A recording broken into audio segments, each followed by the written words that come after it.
Time for the Pucking Around podcast. Puck around and find out. What's going on, everybody? Welcome to episode number 40 of the Pucking Around podcast. I am Matt Vogel. With me up here on my right in a fantastic baby blue Kraken sweatshirt, my co-host on Hybrew Nation, Cam. Cam, how we doing today? What's up, baby? Doing good. Hockey's freaking back, boys. We are back. Woo! We are back. Also joining us today from Flyer Gonna Flyer, Alex Fournette.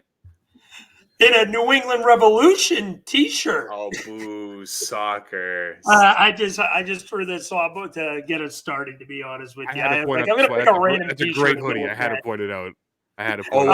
Dude, I'm sorry. I saw these. These were on sale last year, and they were nice. Like, I like the color, and when they came in, it turned out really good. For an expansion team, they have fantastic uniforms. Buddy, great colors, great logo, everything. They're blue hits for me. I don't know what it is. Their jerseys are nasty. Like, I might actually get one. They're like my third favorite team. I'm not going to lie, Cam. I didn't even know that was a Kraken jersey until Vogel just mentioned it. Why? It says Kraken on it, Alex. Can't you read? Come on, what are we doing? I may have said Crackhead. Well, yeah, that's later. But before we start, one question, Vogel, how's the finger doing? It's getting better. It's getting better. That's the For million. those of you who don't know, I had a little bit of a scuffle with a chair, and a little banged up. We're good. We're golden. It's healing good. Everything's good. I still have the whole finger. We're good. Oh boy! All right, ladies and gentlemen. So tonight we got a great episode ahead for you.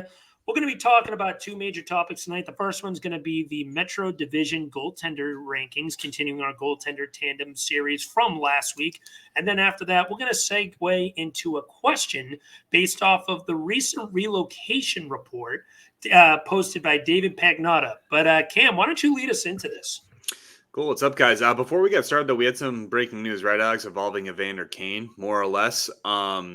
So he's going to be out and missing some significant time, at least until January, February is what the reports are. Yep. He's making a little bit north of $5 million, I think, or just at that. So that putting him on LTIR could get Edmonton some cap room. But what happens when he comes back? We'll have to see what goes on. I have to take note of that.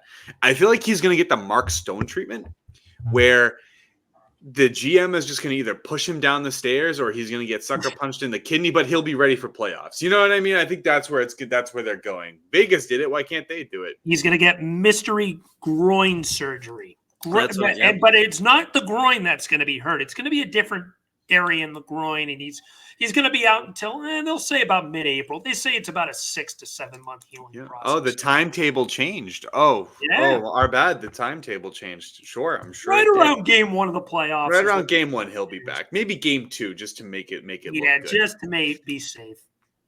And that's our conspiracy theory for the day. All right, yeah, so topic 1, we're going into the Metro Division Goalie Tandems. So this is exactly kind of like a follow-up on what we did last week with the Atlantic Division. We're going to start with the standings as they were last year, going from best team to worst team. This is not necessarily how we rank them ourselves. This is just what their 2023-2024 standings were in terms of last year. We're going to start with the President's Trophy winners of the 2023-2024 season in the New York Rangers. Is there really any debate here? They're first, right? I would say so. They're first. They're first. Across the board, it's pretty... Yeah. I'd be surprised if there was anybody who doesn't put them at the top. Yeah, I mean, Quick has had a resurgence in the Fountain of Youth. For sure. I mean, he had a stellar season. I mean, he's 38-ish, I believe, 36, 38, somewhere in between there. I think he's 38. And then you have Igor Shesterkin, who is the backbone of the Rangers of that goalie tandem. But I think both of them have excelled in many ways last year. So I have them at number 1.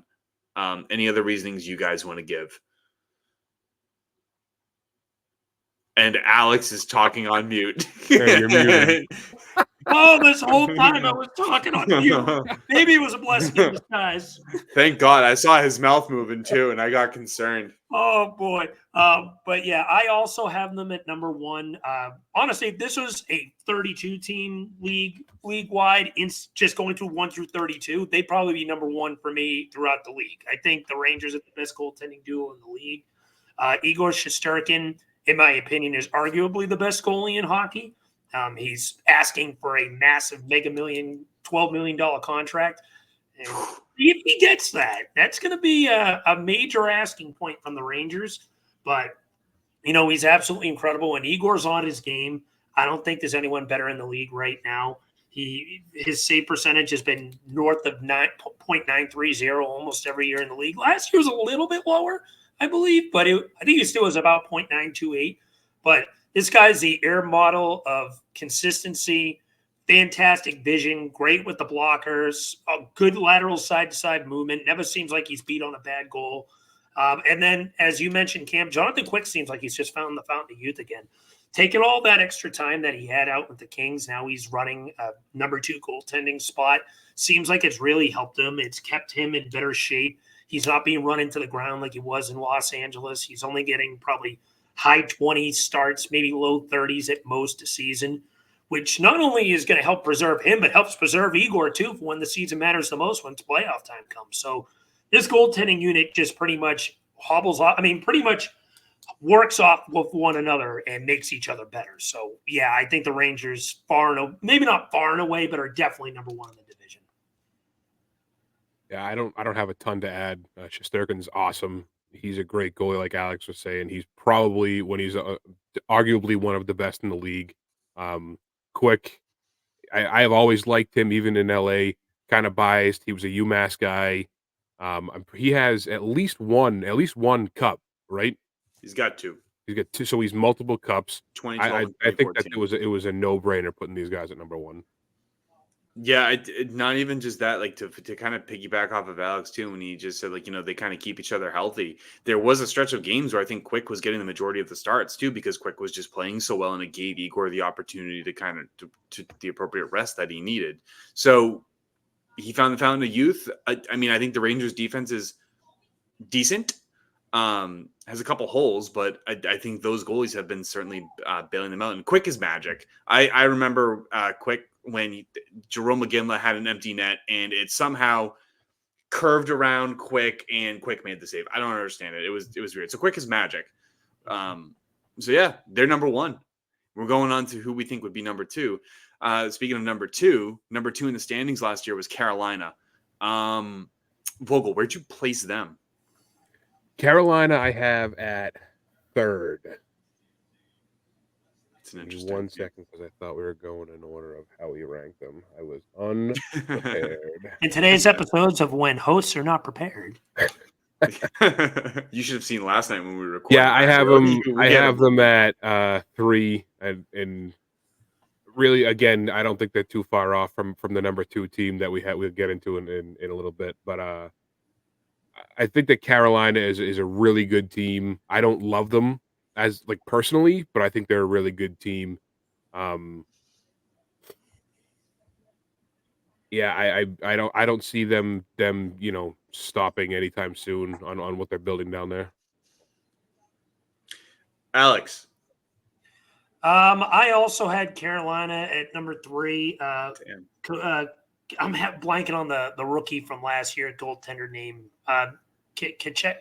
Kochekov. Yeah. Kochekov. See, today's episode, when hosts botch names, Kochekov. Hey, that's my title. Every episode. That's my title. Don't take that from me. That's the one thing I got going for me. You should have seen me last night. It was terrible. Yeah, but yeah, guys on his own team. In my opinion, should have got more love for the Calder last year. He was absolutely balls to the walls.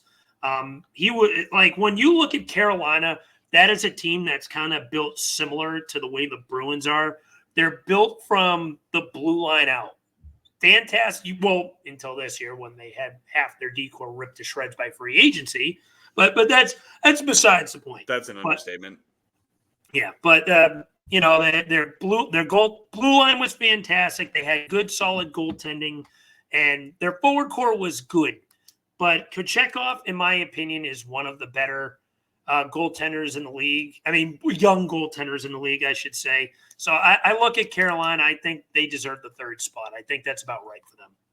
Can I just ask you, is anyone going to disagree with each other tonight? Or is this just one of the easiest divisions to kind of map out in terms of goalie tandems? Like, is this division just that weak? Because I also have I didn't really have a hard time. I mean, maybe towards the bottom, but I didn't have a bottom, real I feel hard like time putting at least the top end of this division together.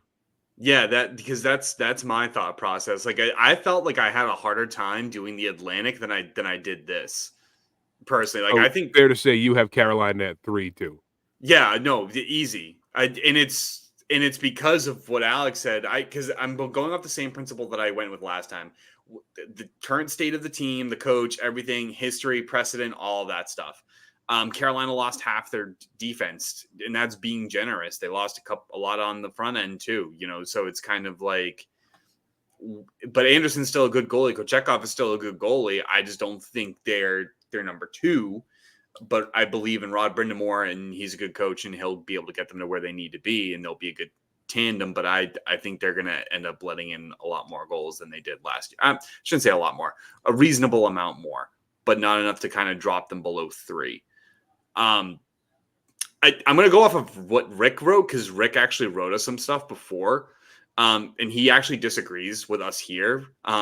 Because it seems like everyone else on this pod or who's present right now seems to align well, which is great because that means we're the hockey gods and the hockey geniuses of this podcast.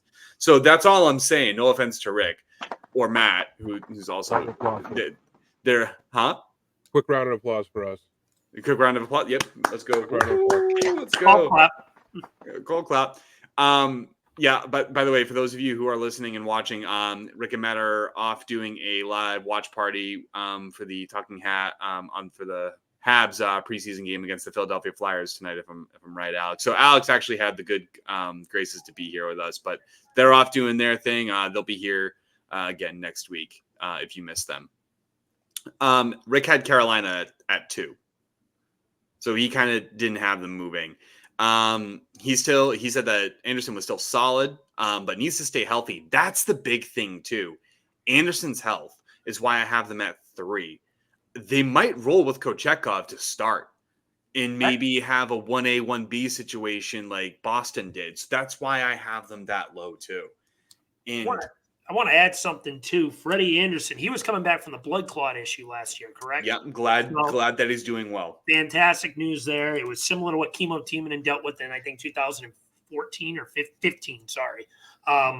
But yeah, I think you make a very good point, Cam. I think that's going to be a 1A, 1B goaltending tandem. Freddie Anderson is a pretty damn good veteran for that team. And then obviously Kochetkov looks like the future in net there. So that's a good 1-2 unit. I think they're in good shape for the foreseeable future. I think you're going to see a lot of teams start to kind of move towards that 1A, 1B splitting time with their goalies too. Mm-hmm. I think that the teams that have done it, I mean, look at, again, biased, but look at Boston the past couple of years with Allmark and Swayman, and it's worked out great. I just think that's kind of the direction the league is going right now. Look at the Rangers too. The Rangers did it with Quick and Shesterkin last year. You're starting to see that. You're right. That Jake Allen did it with Montreal with Montembeault and Primo. They had a 3 goalie system. It may not have worked out as strongly for Montreal, but you can kind of see now they're trying to do that until a true one goaltender emerges. But even then, people even if it's not a 50-50 split or 30 whatever. But a 60-40 is that's a pretty damn strong split, because that means now you're number one goaltender. You might last longer than 37, 38 years of age. They're not as tired. The risk of injury is probably a little bit lower. They're the only players that are on the ice for the full 60 minutes. So it would be really cool to see. Yeah, I don't think it's a bad thing. I don't either. I kind of like it. Honestly, it was having success for us in Philly last year when Sam Larson and who, Carter Hart, were running 1A, 1B until about mid-January, and Carter Hart got launched into the sun. But before that crap happened, they were running a pretty strong goaltending tandem. I thought it was top half in the league easy. And then when Sam Larson pretty much just forced to step into the number 1 by default and getting about 80% of the starts after about a month, the wheels kind of fell off. So as you mentioned, it definitely helps in long-term health, keeps these guys fresh. And when the grind happens in like late February, early March, to that sprint to the finish line, when you're battling for a playoff spot, these guys are more fresh and more susceptible to be able to do it compared to a team that had to run one of their goalies for 70, 75% of the starts, getting 56, 58 starts compared to a guy getting 48, 50 starts. It's a big difference. Not just that, not just getting to the playoffs, but in the playoffs too. Because look at what Bobrovsky had to do, I think, in 2022, 2023. They had IVs attached to that man.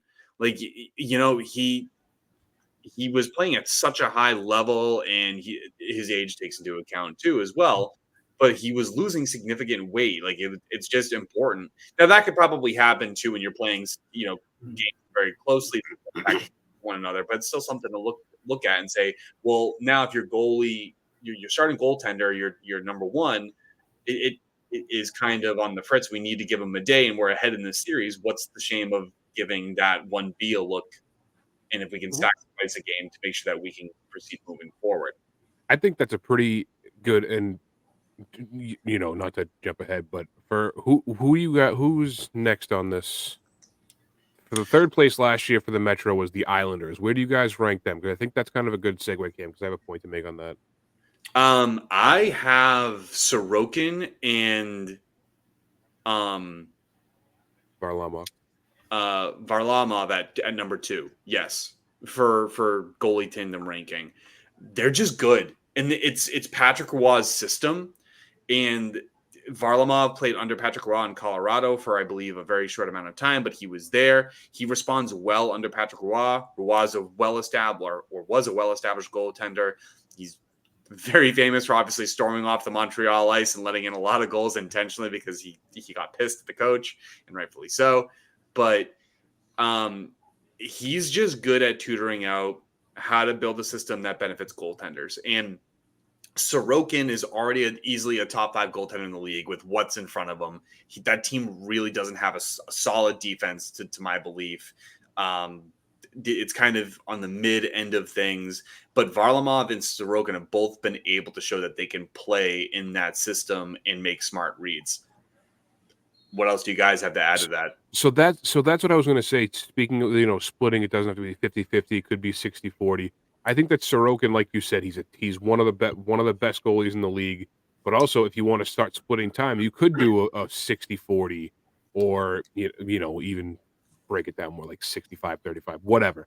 But I think that Varlamov is Sorokin is a clear number 1. But I think if you want to start making that transition, that Varlamov is a good guy to have behind you, because you can put a backup in and not have to worry about it. Alex, Alex, before you, I just want to bring a point back to the age thing. I promise, Alex, I'll let you speak. This time, I know you can yell at me this time. I'm taking that. You can yell at me. But the age thing, Varlamov is no spring chicken, right? So it's kind of that point. But look at Quick. And when you have these 60-40 splits, you just get to see some of the old style of hockey that you got out of Varlamov and Quick. Varlamov. Insane. Yeah, that was another butcher. It's Varlamov, whatever. It wasn't as bad as my Kochetkov butcher. Buddy, I said Brandon Bussy last night, okay? I'm going to figure out some kind of buzzer or a line every time you do it. I'm going to figure something out. We need to add that. Pretty much a count Cam for has butcher butchered we it. have. We'll figure it out. It's funny because Vogel we get a number night, on the corner just to keep tabs for the night. It's a counter.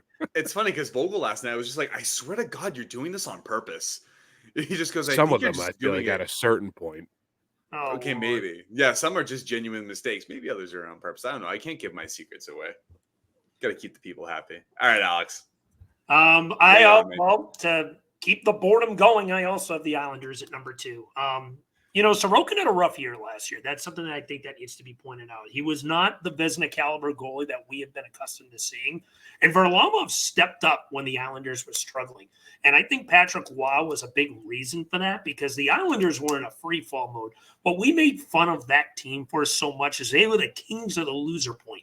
I think they had about, 16, 17 of them last year. I was making memes about them. Too. about them friggin' always getting these damn loser points and choking away late third period leads. It was almost laughable. I had a mark-out moment in a live stream we did in one of them when Morgan Frost scored in the final 10 seconds from last year. But anyway, besides the point.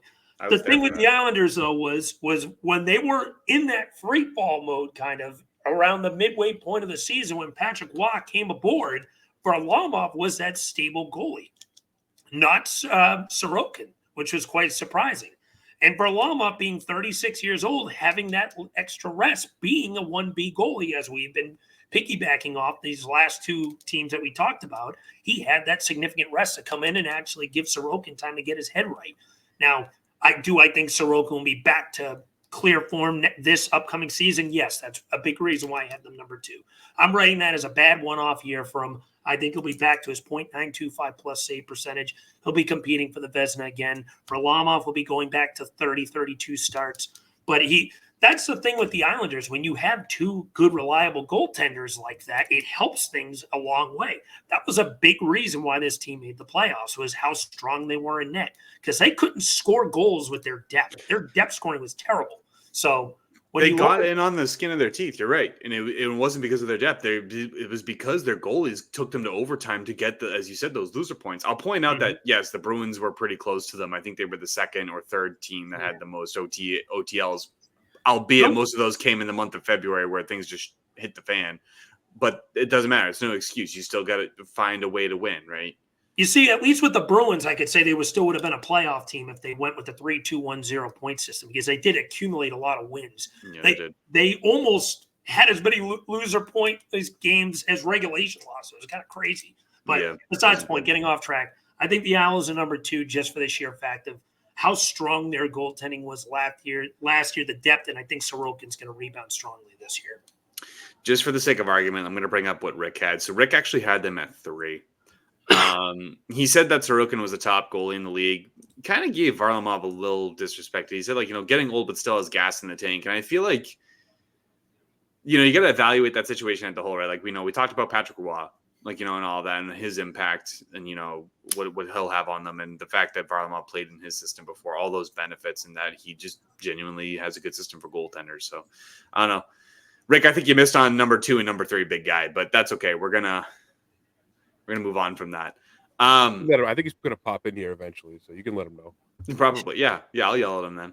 All right, so 4th place last year for the 2023-2024 season belonged to the Washington Capitals. That still stuns me. Yeah, I don't know how they made it. So I have them at 8th. I have them last in this category. I just think the defense isn't there for them. I don't think the system is going to support them. I don't think Logan Thompson and Lindgren are board-breaking goalies. I think they're going to be enough to get them by, but they're not needle movers for me. The team is going to be in a decline. I have them at 7, pretty much for the same reason. Oh, finally, we're arguing. We have differences. Yeah, we have differences. 7 and 8, God, the real difference maker. Did it? Yeah, like you said, I mean, I don't feel much for either of these goalies. I think Washington's kind of fallen off a cliff the past couple of years since they won the cup. I don't know, Alex, what do you got? I also, like him, have them at 8. I think that goaltending duo is mediocre at best. I think Charlie Lindgren just got hot last year. In my opinion, he's nothing special. Logan Thompson is okay. I mean, I honestly, 6, 7, and 8, I really had some difficulty deciding on. I was inclined to maybe even put these 3 teams in different order, but I look at Washington. I just think these are 2. Lindgren overachieved. Logan Thompson is a whatever type goalie. Their defense is okay. I think John Carlson is going to take a significant step back next year. They're going to ride him into the ground, dude. Yeah, I think his time is coming. And Jacob Chikrin, from what I was hearing, may have been a locker room issue in Ottawa. And they got not one but two of those now with him and Pierre-Luc Dubois. So I'm wondering if this team just ends up having the rails go off the bridges and it just turns into a goal fest behind the net. And, I think goaltending can only carry you so far. I think, like I said, Charlie Lindgren, I think, is 31, I want to say. He's around there. Still got some years left, but he's limited. I think last year was the first year I really talked about him playing like a number one. And I don't think he's going to replicate that. I have them at 8. I'd like to point out to the point about the actually I have a couple things. So with Chychrun and Pierre-Luc Dubois being in the room, I actually have full confidence in Alex Ovechkin to ring them in, because Ovechkin, and I will bring this up, had no problem calling his goalie a bitch on live TV. Like he basically mouthed the words and screamed it in Russian to I think it was Samsonov the year they lost to the Bruins. I think it was 2018. Mm-hmm. I think you're right. No, sorry, 2019. I can't remember specifically, but I think Vogel confirmed it with 2019, right? Was it 2021? Was that the year that they realigned the divisions? I can't remember specifically. Right. But it happened. And I feel like you have such 21. A strong personality in Ovechkin and a strong leader. You have a lot of Stanley Cup caliber players on that team. You know what I mean? They exist. I mean, we can't completely discredit Logan Thompson. He is a cup champion. But I'm going to be honest with you. Vegas's defense won that easy. There's no question about that for me. I just wanted to bring up those points where I think Ovechkin will ring those guys in. But to your point, I think, Lindgren and I already forgot his name, Thompson are not suitable. I agree with you. I just want to add one last thing. If Alex Ovechkin of all people can't reel these two guys in, no one can. He's just going to call them bitches. That's it. He's just going to call them bitches. If they can't friggin' get their heads together in Washington with that guy leading the way, there's no hope. That's just gonna. Yeah. I'll say this: Washington's got a lot of term locked into guys like Tom Wilson. I think Chychrun's still got a couple years left. They just signed Matt Waugh. That was a good one. I like him. I like him too. But again, they did add term to him, so we'll see how he does. And obviously, now they have Pierre-Luc Dubois for another 7 years. Better hope this works out, because this is the team they're going to have for a while. Otherwise, they are fucked. Are you guys ready to shoot your pants on where Rick has them? Let's hear it. Rick has them at number 6. Like I said, 6, 7, and 8. I'm not going to give them too much. No way. I don't see them sniffing 7. I think to me it's a little. Sorry. I think they're that bad. The bottom 3 for me, I can rearrange almost any way, but I think it's close for those 3.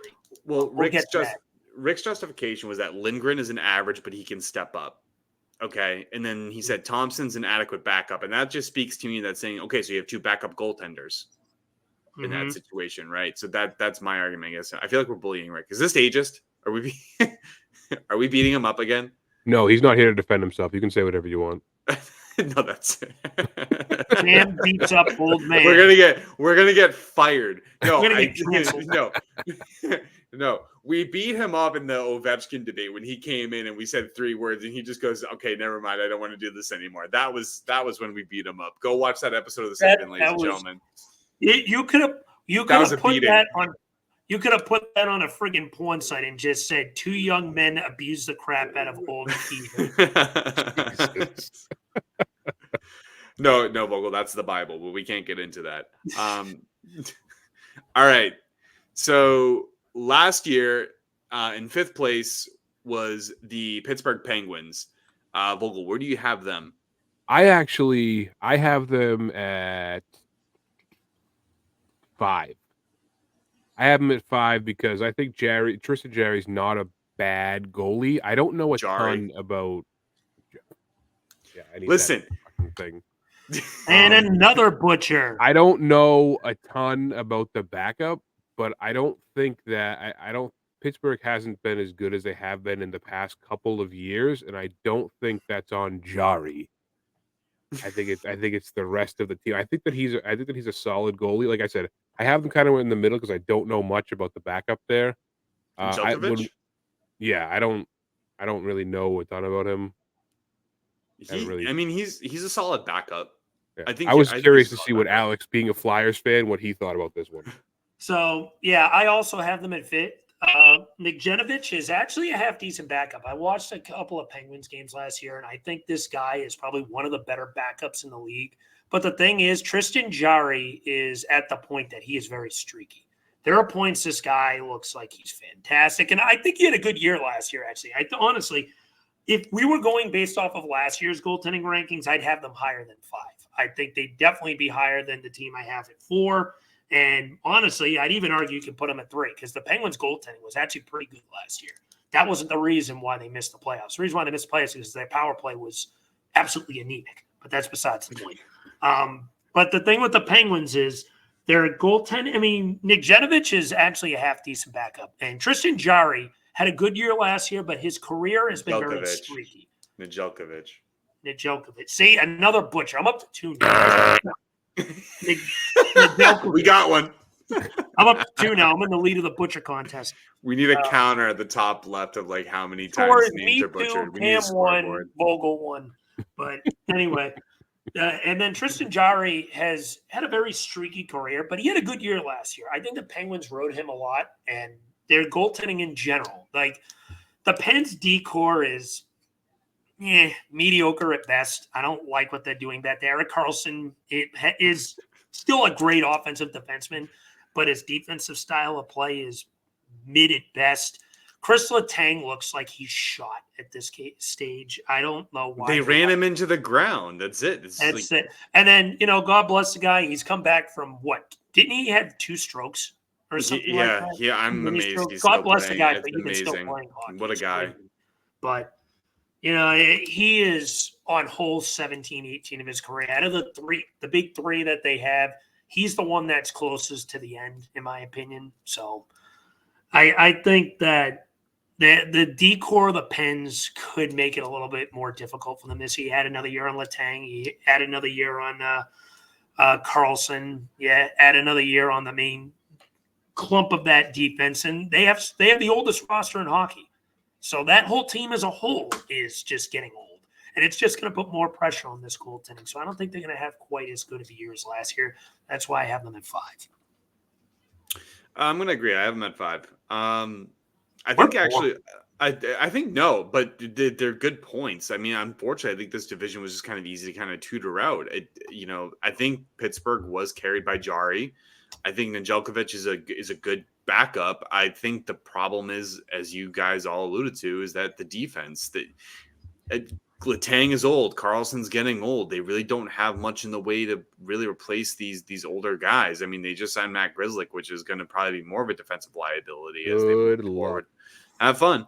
They're aiming for puck movers, and I think they're just going to be leaning on players like Crosby and Malkin to kind of start the defensive transition into the offense, which they're also getting old. So it's getting complicated, and they don't have the youth to kind of back it up. So it's just going to be interesting to see where it goes.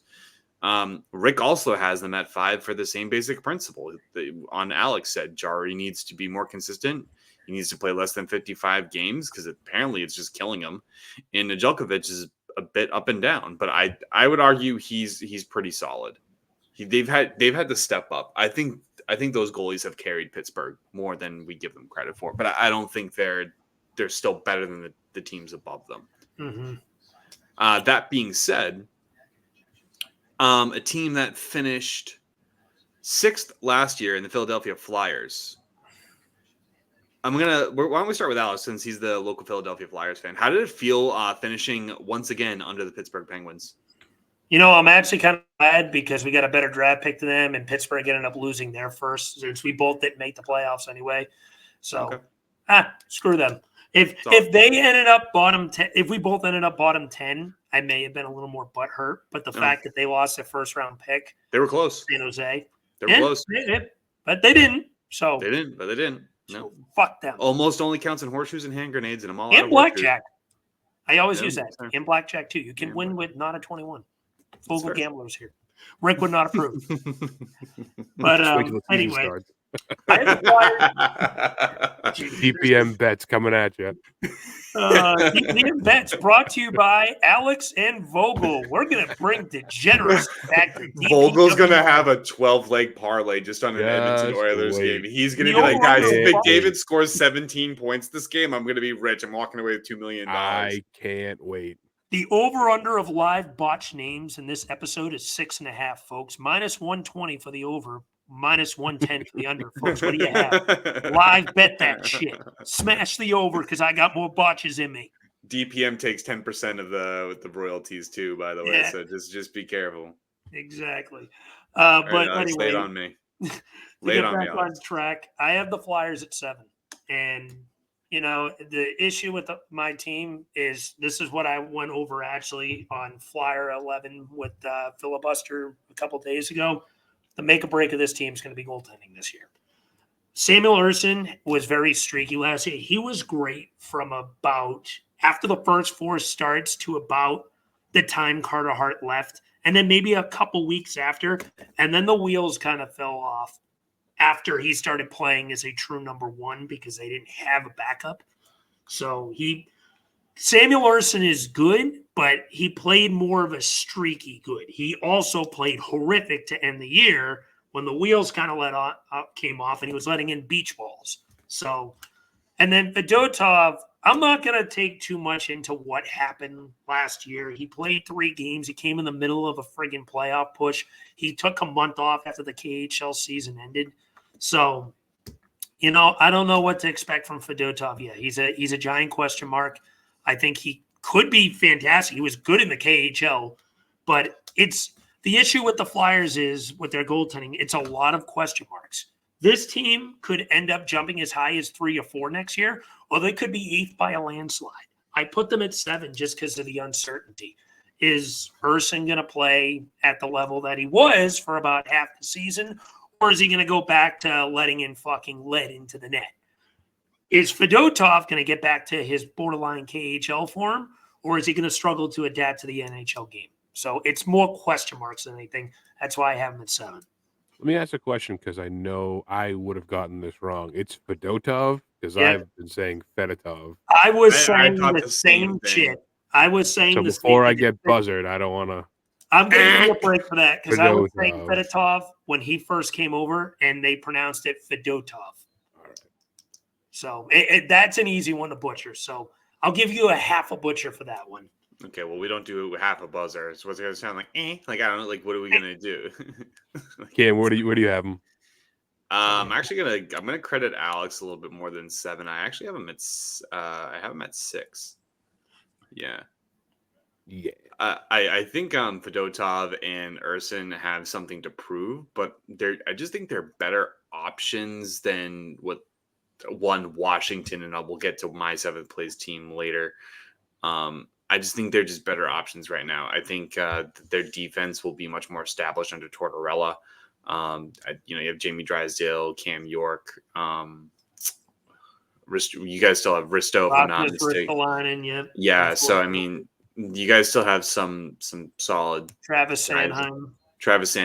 You guys have some decent defense, and I think they'll play well under Tortorella's system because Tortorella plays a very physical system.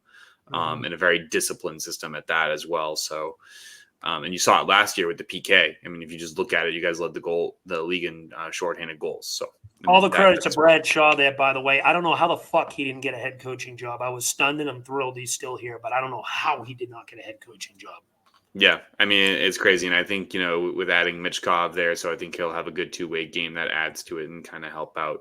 And you really didn't lose much in the offseason. You really didn't gain much either, but I think you guys will be about the same where you are. Outside of losing Atkinson and adding Michkov, it's pretty much the same team. Yeah, that's where I kind of put you guys. So, yeah. Stall. I don't know. Vogel. I also have him at 6, and it's funny because, again, you said these lists are pretty much the same. I know you said you had him over Washington, and I do too, but I just think Ersson. All right, yeah, he last year was his rookie season, right? Technically, yes. Technically, so I don't think that there's been enough Like you said, they got something to prove. I don't think there's been enough to really put them any higher. Yeah, I do, but not enough to put them any lower though with how they perform. Yeah. So it's kind of they're kind of like in Pittsburgh, in my opinion, in the middle of the pack. I think towards the bottom of the list. But like Alex said, who knows? They could take off next year. Yeah, especially with the team not changing as much. No, I think it's a good example. Rick had them at 7 in tandem with Alex. He just said that there's basically too many question marks to be higher. That seems to be a common theme. Yeah, when in this division, yeah. No offense to people who are fans of the Metro Division, but it's not really great after like the top 3. It can get questionable. Alex, but right there. Sorry, Alex. Cry about it. Honestly, I cry about it. Surprised when we go over our regular season. Philadelphia fans' tears sustain me. Like they do. It's like Toronto fans every year when we. You don't care about us. This is the first time you've rashed the Flyers probably ever. No, I really don't. We're too used to beating you. Anyway, 2010 probably still stings a little bit. Just a little bit, but that's fine. We got the revenge tour in 2011, baby, and that's when it counts. When was your last argument to that? When was your last Stanley Cup? Here's my argument to that. Someone wins the cup every year. Someone doesn't blow a 3-0 lead every year. And it's fine with me, buddy. It's all about the revenge tour. It's not. Hey, it's how you respond too. And the response is someone that's not the Flyers wins the cup every year. Yeah, someone that's not the Flyers wins the cup every year. So with the Broad Street Bullies, shut up. We ain't the Broad Street Bullies anymore. But if it ain't the Richard and Carter days anymore. What are you guys? The Broad Street Wimpies? Although actually, you know what? I take that back. This team loves to fight. They got a handful of fighters now. Delorier will throw hands. Hathaway will throw hands. You should know that all too well. Nick Seeler would throw hands. The Flyers actually led the league. This is a guy talking a lot of shit for someone who's at the bottom barrel of the league, right? So I don't know. We were at the bottom barrel. We picked 12th. So, I mean, it's not the bottom. Well, it's close enough to the bottom. You're not. We didn't get eliminated. Can't wait for some Bruins Flyers live streams this year. It's going to be crazy. We didn't get eliminated until the last day of the season last year, which is a lot higher than expectations than I did. Oh, yeah, I know. I remember that. For those of you who were not watching at that time, Alex was in mucho espresso depresso mode when his magic number kept changing day in and day out. It didn't go down as quick as I wished. Yeah, no, but it went up faster than it did go down. I'll say that the tragic number did, yes. I will say this. When Detroit played Montreal and Detroit got that game-tying goal with like 4 seconds left, I just stared at the TV blank for like 10 minutes. My soul just dropped down to my colon. I was sick. And I was like, I flipped the shit at friggin' Naughty and Rick saying, I can't fucking stand your choking team. I hate to tell you this, Alex, but this isn't your therapy session. We really don't care. All right, we point and laugh at you. We'll point and laugh at you. Sucks I needed a moment. I got PTSD. You good? Did you have your moment? Yes, go ahead. Okay, good. I'm glad we had our moment. Move to 7. Okay, we're going to move to 7. Okay? I'll sing Guy Lafleur after you. 7th place last year was the New Jersey Devils. I have them currently at 4th. Mainly because shit. God, do we suck? Or do you see? No, this is what I'm saying, dude. Hockey guys, that's what I'm saying. We know what's up, dude. Watch. None of it. Watch. If we honestly get this whole situation reversed by the end of the season, somehow Washington is leading the division, I hope I will stop podcasting. Like this will be it for me. Note it right here. Watch, they're going to end up getting first. Like Igor and Quick are going to go down and everything. Rick, when you watch this back, bookmark that.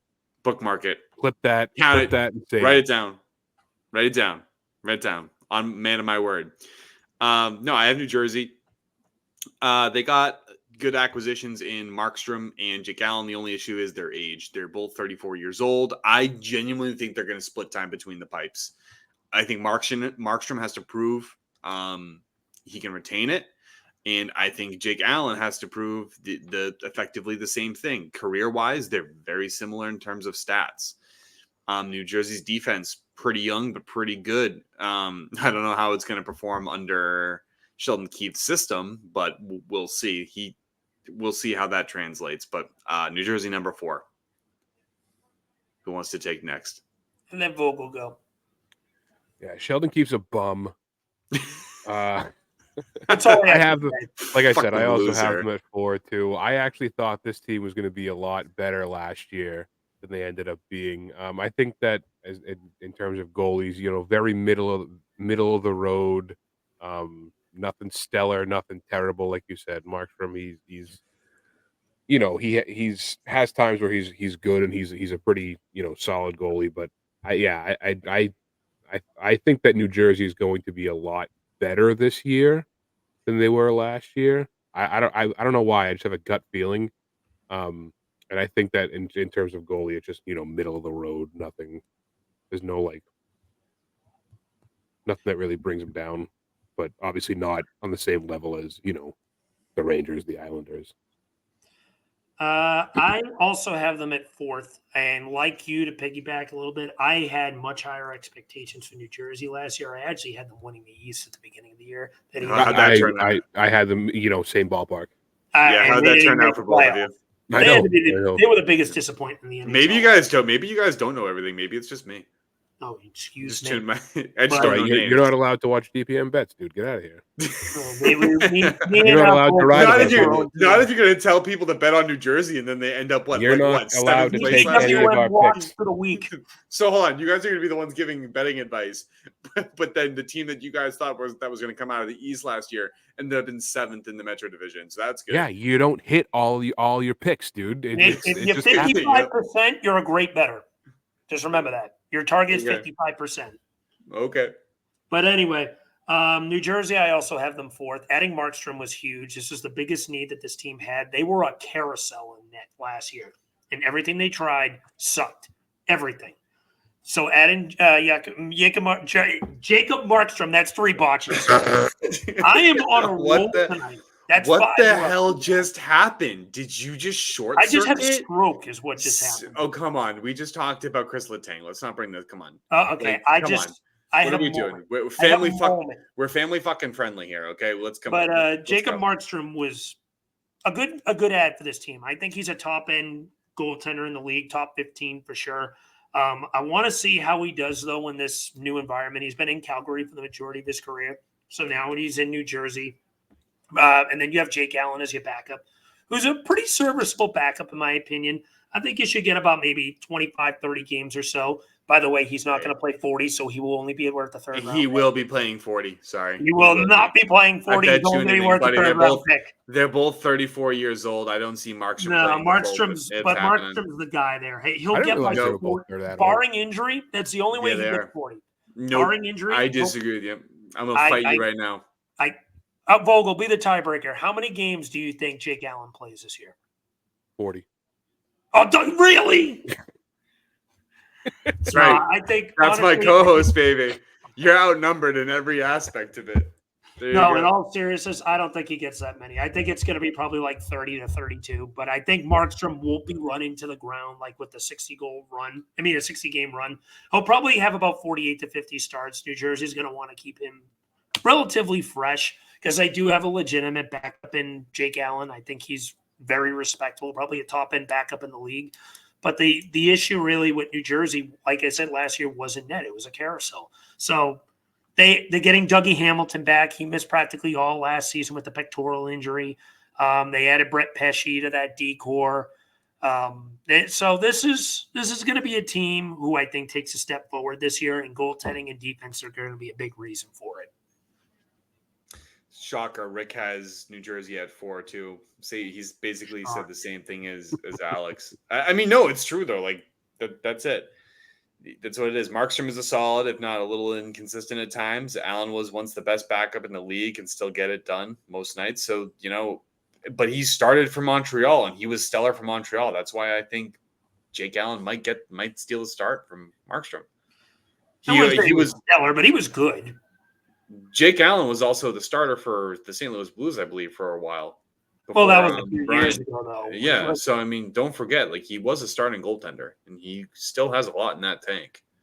I think he's had a decent amount in the tank, but I don't think he's a starting caliber goalie anymore. I think he's a very good backup. When Vogel and I are right about the 40 games thing, I'll remember this bookmark it. When he plays 30-32, I'll say bet on that. I'd bet on that. Place a bet. Let's go. $20. $20? Oh no, I'm talking about like Alex. If you lose, you need to come on this podcast wearing a bikini. Just the top though, because no one wants to see the bottom half. Like, you know what I mean? I'll That's tell what we you gotta what. see out of If you. let's make a little wager with this. If you win, I will come on the Hibernation show wearing a Bruins jersey of your choice. Okay. And I if want you to I wear a win, full you bear come on costume. Flyer. I want you to wear a full I want bear you to wear costume. a Blades costume. And if you win, Cam has to go on Flyera in a gritty costume. Oh, I'm dude, I fine would with do that that. for free. I'm However, sorry, I'd do that for free. I do need one That's thing. how much of a bet. If there is an injury to Markstrom that keeps him out more than, we'll say, 3 weeks, Barring injury, if Okay. either of the goalies are injured, The it does bet is not. The bet is void. If Okay. I win the bet, 3 you come on. weeks is the time frame, though. If it's shorter than 3 weeks, we can keep it. No, any loss of significance. So if they miss like one game due to like the flu, we're gonna say. Oh no, never mind. Then I'll agree with you. All right, fine. 3 weeks is the cap. Okay. Actually, why don't we say 2? I agree with that. Why don't we say 2? Because the recovery of the All goalie right, time 2. would be All right, quick. you know what? I'll accept 2. Yeah, loser has to go on the virtual winner's handshake. show wearing the mascot costume, and you have to give a speech about how much better the other team is than your team. Okay. Oh, you're not getting me on that one. I can't. Yeah, I can't part talk of the about how deal. the Flyers. I'll go All right, on. we'll do deal. the mascot. I will go on. If I win, Alex, you just have to come on the Bruins show wearing a Bruins jersey. I just need you to provide me the. I can provide you the jersey. I will vice do versa. likewise. And we have to sing each other's praises, which you know is going to kill me to give you any form of credit if you win I the know bet. it will. I was going to make you make a that would be PowerPoint much better than presentation. Don't make it. I know. I will. What is Taking this? your Some pride practical is jokers? beautiful. We're not doing that. Like, we're not. I will do that. All right. So everybody note it. If Jake Allen plays 40 games, Alex has to come on Hybrew Nation in a Boston Bruins jersey and sing my praises. And then if he does not play 40 games, I have to go on Flyera and want to just commit because I have to praise Alex, and I will wear his Michkov jersey. I will wear your Michkov 39 games just to piss you off. That would be unbelievable. I'd be so mad. All right, that would be note it. It's down there. We have video evidence, so there you go. It's gonna be. Hey, it's fun. Add some excitement to it. Let's move to Columbus. Let's move to the eighth place team last year, Columbus Blue Jackets. We've said it time and time and again. We continue to mourn the loss of Matt and Johnny Gaudreau. May they rest in peace, and may their families, find peace in the mourning process. That being said, I have them at 7th. I think Mers and Tarasov aren't bad, but they lack some help. But I think they're much better than Washington. I think Mers Lincolns has shown something, and I think Tarasov has also shown something. Not enough for me, though, and I think it's because of their defense. What do you guys think? I got them at number 6. When I look at Columbus, it's kind of similar to Philly. I just see question marks there. I see question marks in that tandem. I like Merzlikis. He's a respectable, okay tendy, but he's nothing to write home about. I don't know too much about Tarasov, so that's where the question mark really comes in. He's pretty young too, I think. So I look at Columbus. The thing is, I think their question marks aren't as bad as Philly, because Merzlikis is a little more established. And if I had to pick which goalie I'm taking today, Urson or Merzlikis, I'm taking Merzlikis. But after that, it's just question marks all around. So for that alone, I have them at 6, because of the slight less uncertainty from Merzlikis versus Urson. Solid. Vogel, do you have anything to add? I have them at 8. I think that myself and a lot of people, and I think even the Blue Jackets, had set higher standards for Merzlikins. That's 2 botches. No, I corrected it. I corrected myself too when I botched Markstrom. You're not getting that one. That's a botch. Right. Anyway, I think that there was pretty high expectations. I don't think he's really lived up to them. I thought he was going to be a lot better. Another guy I don't know a ton about, Tarasov. I think he's pretty young. I think he's like early 20s. So, I mean, again, who knows? He could be just like the Flyers goalies there. I think that he could be. Who knows what's going to happen this year? I don't think that the Columbus Blue Jackets are a great team, so that's not going to help them. But I think that I think that just based off what was expected of Merzlikins. Merzlikins. Merzlikins. We still said it wrong. Merzlikins. Merzlikins.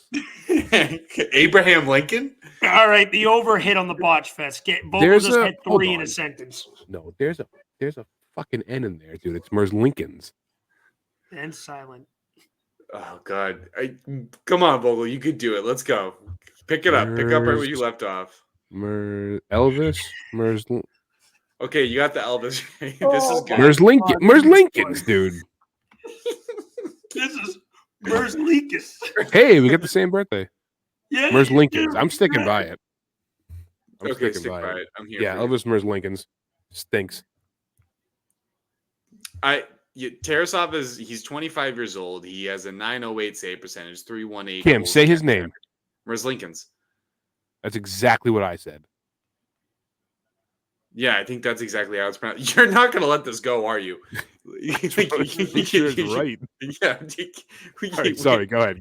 You're just going to have a long buzzer at the end of it. Just goes, every time you start talking about this guy. Right, go ahead. Just call him Elvis at this point. My God. Good point. Just call him Elvis. Yeah. Like, it's bad. No, I've already said I have him at 7. I think the tandem. I think he's still going. This is going to keep me up tonight. He's going to be pronounced for that in his sleep. I'm going to get voice memos from him at like 2 a.m. Yeah. He's going to go. All right, I'm sure people listening are probably sick of hearing me say no shit. So. He's going to just leave it. He's going to leave me a voicemail, but just going, Merzlikins. Fuck. Like, he's just going to hang up the phone call. Like, I'm going to wake up to like 10 missed calls from Vogel just going, like, I'm just trying to pronounce his fucking name. Like, that's you guys are wrong. I'm right. Okay. That's it. That's the one. Oh God. Yeah. No, I already said I had him at 7. I don't think they're that bad together. I think they're a lot better than Washington. That's the only thing. It's to me, it's not that close. Rick has them at 8 too. Rick has a brain. Buddy, what are you on? Merzlikins. Alex has him at 6th, and you're saying Rick has a brain? Like, at least 7th is reasonable. I think Alex is smoking dope.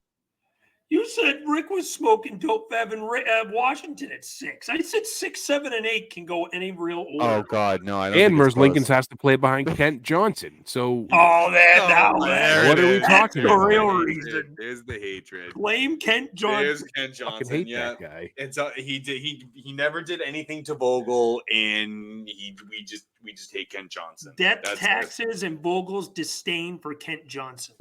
Yep, for no reason. No reason. Born last week. Yep. Born last week. Suck it, Ken Johnson. Ken Johnson's watching the stream like, why does this guy fucking hate me? Dude, I don't even, he just read it. Like, what did he say? Like, note it.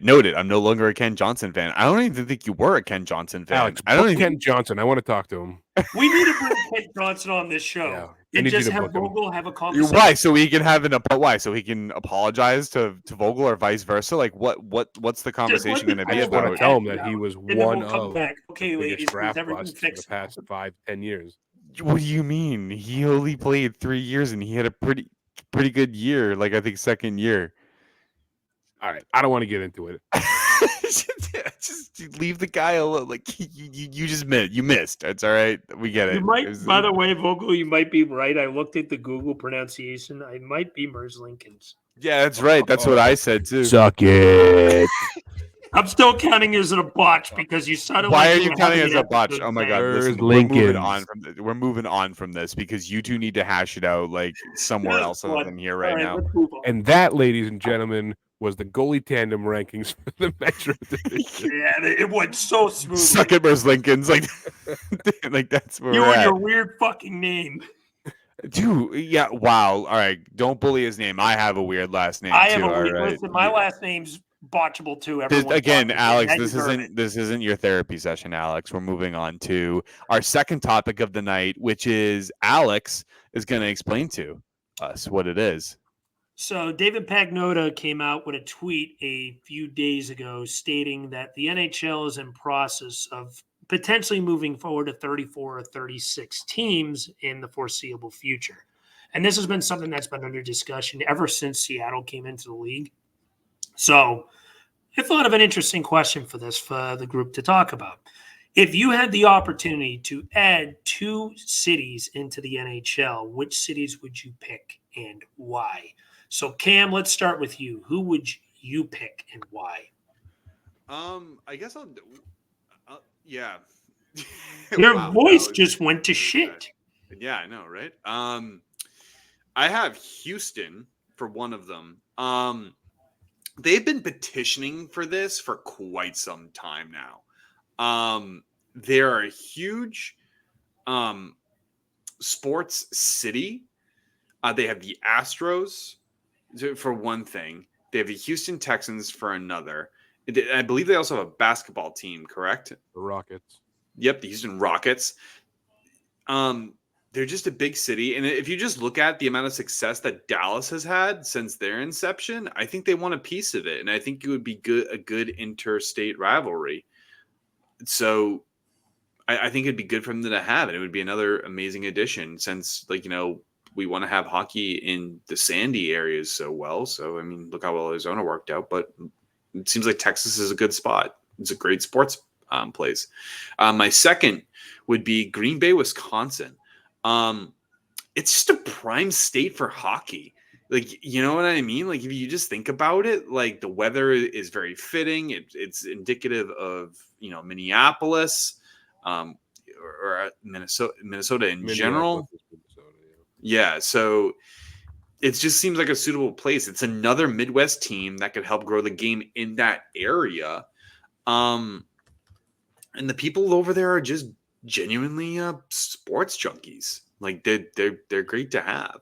Now, the caveat to that for me is that those would be 2 Western Conference teams for me, which means moving a team from west to east that would geographically make sense.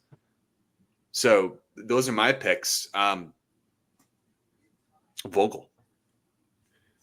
So my first pick, and there was a bunch of cities that really knocked her out. First of all, I want to say that I don't think the NHL should expand. I like the 32 teams. I think the way it's set up right now is very clean. But if they're talking about, and it sounds like probably eventually going to add, I would not hate seeing a team put back in Quebec City. And I believe that Rick we talked about this briefly. He agreed with me. It doesn't necessarily have to be the Nordiques, but seeing the Nordiques back would be awesome. I think that that will be a great city to put hockey back into. I know they moved to Colorado in the 90s, but I think it was the 90s. I think that would be a really good one. That was the first one that came to my mind. The second one, I knocked around a couple. I thought Phoenix would be very funny. I would love to. I thought about Atlanta because I would love to see the Thrashers. Let's do Atlanta for the third time. They're Atlanta's petitioning again. Thrashers come back. Are they really? They are petitioning again. Yes. I would love to see the Thrashers come back, but I'm kind of in the same mindset as you, Cam. I didn't have Green Bay. I had Milwaukee. Okay. No, I can see that. Kind of the same idea. I think that region of the country is very big on hockey. I think putting a team in Wisconsin, like you said, that close to Minnesota, that close to Chicago and Detroit, all that, I think that will be a very good spot to look at if you want to add another team. Granted, I don't think they should, but if they're going to, I think that either putting a team back in Quebec or in the Wisconsin, Green Bay, Milwaukee, anywhere in that area. Yeah. Alex.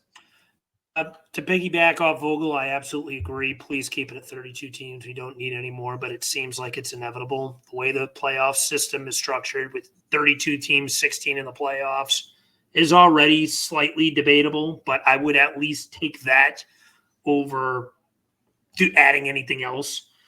But if I have to pick two more cities, my first one is I'd love to bring back the Whalers. Bring one of the teams back to Hartford. I think hockey in Hartford was awesome. And also it would help generalize the New England fandom as a whole, because in my opinion, the New England region is arguably the biggest hockey center of probably the United States. That or the northern part of the country with like Minnesota, North Dakota, Yeah, I was going to say Wisconsin. That's Michigan. it's a That's the massive only other spot. spot I'd argue with. It's that or New England. But New England has such a strong fan base, especially when it comes to college hockey. You have so many good college teams in general. BC, BU, Northeastern, Harvard, UMass Lowell, UMass Dartmouth, Vermont, Maine, New Hampshire. We could go on with these. Literally the states of New England. Yeah, the entire segue of New England is a hockey center. And I don't think one hockey team is enough to pretty much generalize that entire fan base. Now, when I look at the state of Connecticut, let me just say this. I hate Connecticut. I just want to throw that out there. I can't stand Connecticut. It is the worst state in New England. It's not really as New England state. It is the worst. We kind of annexed them. I hate Connecticut. Sorry for people who watch us from Connecticut. I'm sure you tell us you hate Massachusetts, and it's a nice little rivalry. But I hate Connecticut. Let's be honest. People from Connecticut hate Connecticut too. Yeah, that's true too. Actually, there is some truth behind that. My old roommate was from Connecticut, and even he just says like the only decent thing was the pizza, and that's about it. But when it comes to Connecticut, it's kind of split down the middle when it comes to fandom. You have half the city, or half the state, pretty much basing off of New England teams: Patriots, Red Sox, Bruins, Celtics, and then half the teams going out with the New York teams. The Knicks, the Rangers, the Giants, the Yankees, whatever. Having a team in Hartford would, first of all, help bring in fans from that Connecticut area to just go after one team and keep it more geographically pretty much populated on your fandom. And number two, Atlanta got a second shot. Minnesota got a second shot. Why can't Hartford? I believe in a second chance this team because I think there's enough of a fan base that can make it work personally. But not to go. I would ride or die by the Bruins, but I would buy a Whalers jersey like that. This jersey's a fantastic. Easy. That's a bonus. One of the best logos in history. Easy. Agreed. That is a great bonus reason. I didn't even think of that too. Easy. My second city, this one might surprise you. I'd say Kansas City. I was thinking of another southern area, but I didn't want to do Texas because they already got it. I mean, you could do two. California's got friggin' 3 or 4. New York's got 3. So why not give Texas a second? But I thought about it. I was like, I want to bring in another state just in general. And I look at the Kansas City Chiefs, and they have a phenomenal fan base. In my opinion, it's probably the first or second loudest stadium in football. If you have a fan base that shows up for the Chiefs like that, they're the only football team or only sports team in the Kansas City Metro. If you have a city that neutralizes around the Chiefs so much, why not expand hockey there? I think the sports fan base of Kansas City has so much untapped potential. You could spread the game out like you want to. It's a new region. You just tried Utah, for freak's sakes, moving the Arizona Coyotes there. No, that's going to be a good one. Utah's been screaming for one for a long time. And as think, long as Houston. Yeah, but it's my reason for Kansas, too. I feel like Kansas has more potential than Utah. That's just my secondary reason behind it. So I'd go Hartford and Kansas City. Cool. Rick had 2. Quebec City, which was the greatest rivalry ever, according to him, was Montreal and Quebec. I knew he would. I knew that would be his choice too. I mean, again, close. I think the North. No, I don't think so. But then again, look at New York. Also, do you want to talk about? You talk about Hartford. Yeah, it's fair. No, it's valid. I don't disagree. I think the Nordiques having back would be good. Would probably revamp jerseys though. That would be my thing. His second was Mystery Alaska, and I'm actually kind of against expanding into Alaska. It complicates travel significantly. Like imagine an Alaska, Florida Stanley Cup. That would be horrible. That'd be 3 days in between games. They were talking about Edmonton, Florida being the longest distance, I think, ever in a Stanley Cup Finals. Imagine flying up to Alaska. That would suck. Like from the standpoint, I just think the travel would be horrible. I don't know if he did it as a meme. maybe he did do it as a meme. I don't know what to tell you with that, but I'm against. I can get behind Quebec City. I can't get behind Alaska. I think it's just too Would you far. rather Alaska? Would you rather Mystery Alaska or Honolulu? Oh, buddy, come on. Bring hockey to the to island. Hawaii, baby. Yeah, let's go, baby. Come on. That's a 12-hour flight, like 12-hour flight, I think, right? Yeah. From here, yeah. Something like bring that. it, 10, bring 12 it. hours.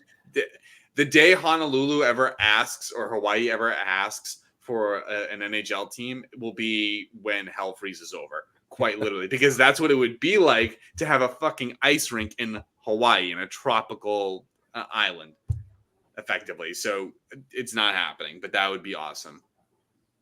I think Another it'd be awesome. jersey I would buy for sure. Oh, easy. It would. You know they would have the coconut. I'd pick Honolulu. would I have just want the coconut. vacation spot there. It's fair. Go catch a game too. Imagine how expensive it would be, though. That's A all I'm lot. saying. Yeah, seriously. Okay. It's the most So, expensive rent in the country. so I agree with you guys too that I really think the NHL is perfect at 32 teams. I think the schedule needs to be revamped. Alex and I talked about that. I think they need to optimize it a little bit better to allow for more, divisional games. And I think that they could take away from the tangential divisions. But I like how we get to see each team in everyone's barn at least once, and I like that. So that's just kind of a side note. So if we were to keep the teams at 32 teams apiece, 32 teams total, not 32 teams apiece, 16 teams a conference. For each of your cities, or I'm sorry, not for each of your cities. Why don't we do it for your top pick? What team would you relocate to that city, Alex? That's a good one. Put me on the spot like that. But if I had to That's a pick a good one. relocating city, I'd say Anaheim. You know what? I don't see the point of having 3 teams in California, and I don't think Anaheim they'd have that strong of a fan base just in general. And no, I'm going to be honest with you. Even if Cutter Gauthier didn't go there, I wouldn't pick this. But the thing with Anaheim is I don't really think they had that strong of a fan base. They don't have that. I love the Ducks jersey, so I'd keep the logo. Just move the city elsewhere. If I had to move them to Hartford. Why not? I just don't think Anaheim is that strong of a hockey market. I'd pick them. Vogel. I feel like it's too much of a basic answer to Florida. No, just any California team. I think there's too many teams out there for what they are. Anaheim, San Jose. I maybe not the LA. The LA's been there for a while. I don't know. I mean, LA was there. LA was the first expansion team in California, followed by Anaheim, followed by San Jose. I mean, Florida's been getting in there. They've been getting more and more fans. I think they're up to like 18 now. Maybe 20. Carolina. I don't know. Oh, so that's crazy. Where would you move Carolina to? Quebec. Oh, you're gonna go to Quebec because you're number one. Oh, that's kind of crazy, man. I don't know. Quebec. Huh? I don't know. That's a tough one. Like I said, I get for the sake of not being basic and just completely agreeing with Alex. I would say. Off the top of my head, I would say San Jose or probably San Jose or Anaheim. But for the sake of conversation, yeah, fuck it. Get rid of Carolina. Okay. I'm actually against Alex on Anaheim. I think Anaheim had a strong fan base, especially when Disney started that team. So most people don't know this. They think that the team came before the movie. The movie actually came before the team. So when the movie was a great success, Disney was like, oh, we could own a hockey team. So they made a hockey team. And then they sold it in 2007, the year they won the cup. I'd actually move Buffalo in favor of Green Bay or Milwaukee. I just think the way that team is currently run by the Bagulas, it's not doing it well. At least San Jose has a path forward. Anaheim has a path forward. Carolina definitely has a path forward. You know what I mean? So, it's forward, but it's over a cliff. So that's where they're going. I think Buffalo is a good fan base, personally. They just haven't showed up because they haven't made the playoffs in a decade and a half. So then would you consider that a good fan base? I mean, even the most passionate fan bases run out of patience at some point. 15 years without a playoff appearance. I can understand why they'd be a little frustrated. I mean, there's even the best teams are going to have some fan issues if you go on that level of drought making the playoffs. I don't know, man. I'm ride or die. Direction. I'm a ride or die guy. There are going to be fans that are going to show up regardless, but you're going to lose some of your big fans. Might turn to somewhat casual fans. By the way, Bruins, Buffalo Sabres tickets are extremely cheap. I think they're like $20 a seat for like right behind the glass. You want to go because that's how they're only getting fans into the seats is by reducing the cost. Want to go? I'll be there. I'll be there. All right, I think that does it for our two topics tonight. Vogel, you want to take us out of here? Yeah. You guys have any closing thoughts? Anything? We are just less than 20 days away from the season to start. I can't wait. We're so freaking We back, baby. are back. So back. Not even funny. Hockey officially started yesterday with the preseason. Let's go. Let's keep it rolling. All right, ladies and gentlemen, that will do it for the Pucking Around podcast, episode number 40. That is 40. Make sure you check out Flyer Gonna Flyer with Alex and crew. Make sure you check out Hibernation with Cam and myself. Not here tonight, Rick and Matt over on Hab Normals or Talking Habs. Give it a look, give it a like, give it a subscribe. Listen on Spotify, Apple Podcasts, here on YouTube. Leave a comment. We love hearing from you guys. And that'll do it. So from all of us here at Don't Puck with Media, see you next week. Time for the Pucking Around podcast. Puck around and find out.